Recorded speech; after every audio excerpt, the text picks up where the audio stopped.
I remember as a kid, if we were going swimming, we were not allowed to eat 30 minutes prior to going in the water. For some reason, my mom and my grandma would flip out. They would think that we would drown. How you doing? I'm Eric Garcia, certified financial planner and financial advisor. And what the heck does eating before you swim have anything to do with money? Well, I am glad you asked. There's something called availability bias.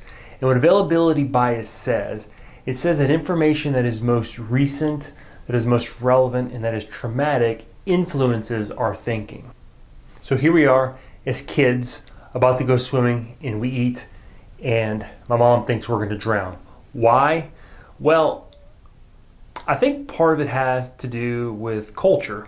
Both my parents are Cuban, and I think that's something that they were taught as kids growing up. In fact, on a trip to Cuba several years back, I saw this sign at a pool.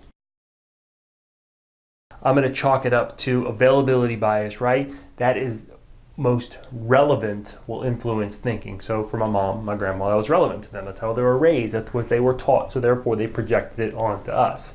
Availability bias is me not wanting to get into the ocean at the beach the week after watching Shark Week because I think I'm going to get attacked by a shark, right? Like I know that a shark's not going to attack me. Like statistically it's so low, but I have all these images of people getting attacked by a shark because I just watched Shark Week. Terrible idea. Don't watch Shark Week the week before you go to the beach. That's availability bias. Availability bias is someone being afraid to invest in the stock market because of a traumatic experience in 2008, right? As we go back closer to 2008, that experience was more recent.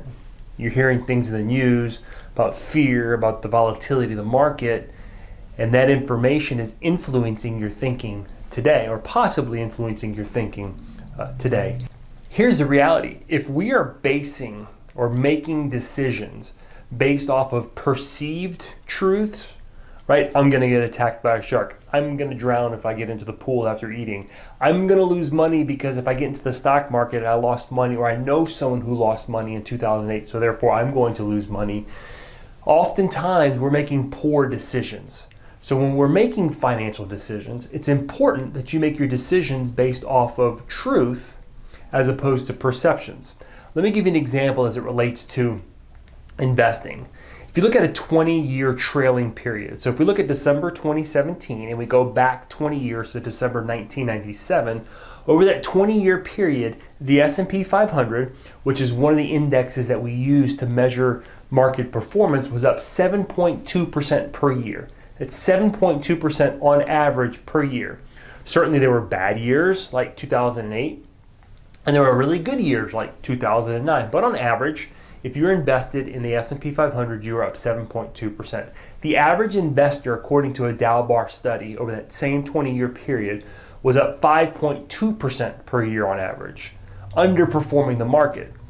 So there's a couple questions as to why did they underperform the market. One of the responses is to that, if you looked at investor behavior after big market drawdowns, people were still making decisions based on their experiences when the market was down.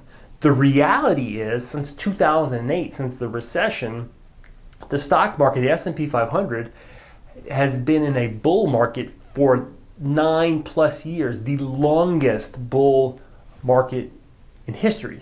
If I don't get in the ocean after watching Shark Week because I think I'm going to get attacked by a shark, I'm going to miss out on fun, right? If I have to wait 30 minutes before I get into the water after I eat, then I'm not going to have as much fun as everyone else. And if I'm making poor financial decisions off of perceived truths as it relates to the market or some other financial matter, then I may be making a poor decision. So my question to you is, are you making financial decisions based off of perceptions as opposed to truth? What are some of those perceptions that need to be challenged? Don't hesitate to reach out to me. You can find me at www.plan-wisely.com. Shoot me an email. I'd love to hear from you and answer any questions that you might have. Thanks for listening and watching. Take care.